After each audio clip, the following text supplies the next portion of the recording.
Greetings my YouTube family, thank you so much for visiting this channel. And on this channel we talk about personal finance and investing.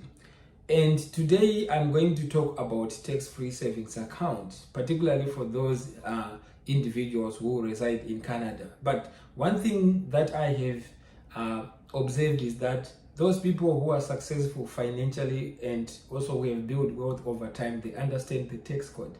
So in 2009, the government of Canada introduced the tax-free savings account essentially as a tool to encourage Canadians to save money. But the other advantage is that a tax-free savings account, you can also actually invest your money in the tax-free savings account. But it's very, very important to understand that the tax-free growth of those contributions that you make in the tax-free savings account, in terms of dividends, capital gains, they can grow tax-free. In other words, if you invest a 6,000 in the tax-free savings account and you make 1 million after a year, then that money is tax-free. But in terms of dividends, there's a caveat there. I've noted that if you invest in Canada and you get some dividends, then there are no tax implications. And of course, you should always consult your tax advisor. But if you then invest in other jurisdictions, like in the United States, some of the dividends actually they are taxed. So it's very important to understand that if you invest in the US, like I usually do, it is important to be aware of that.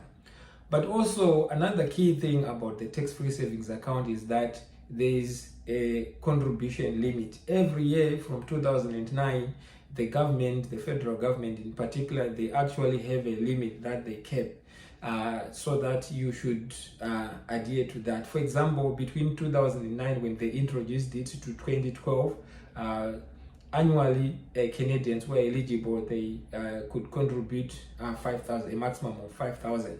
And then between 2013 and 2014, they could contribute 5,500. It was adjusted to inflation as well. And then you find out that in 2015, it was still 10,000, right? And it is cumulative. In other words, if you started in 2009 and all these years, right, every year is cumulative. So you find out that if you consistently invest and over time, you can have that contribution room. But if you withdraw the money, it frees up the contribution room. And I find it to be particularly interesting in the sense that the unused contribution room can be carried forward in the future years.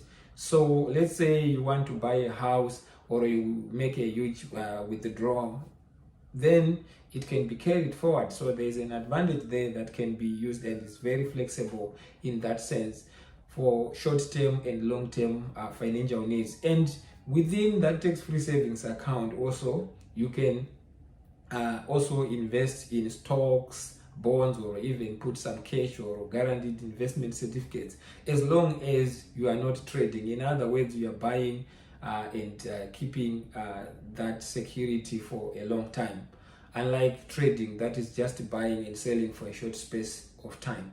So it is important to also note that contributions to a tax-free savings account are not tax deductible, like I said, to income tax purposes, unlike contributions in a registered retirement savings plan that is commonly known as the RRSP. So for one to take advantage of the tax-free savings account, they should be at least 18 years. So I thought, I would just share this information, and most of this information, actually all of this information is available on the Canada Revenue Agents, and it's a very useful reference point because that's where all this information is available. And also it's a good idea to consult a tax advisor, because understanding the tax system can be a very good way to unlock wealth building potential, because if you can save up on tax, of course, after paying what you are legally liable to, it can, build your wealth over time. So I thought I would just share this, and thank you so much for your time, And in the future I will do other videos about other accounts like the RRSP, Registered Education Savings Account, so that at least for those who may not be aware of those accounts. Thank you so much, and please don't forget to subscribe on this channel for future content. Thank you.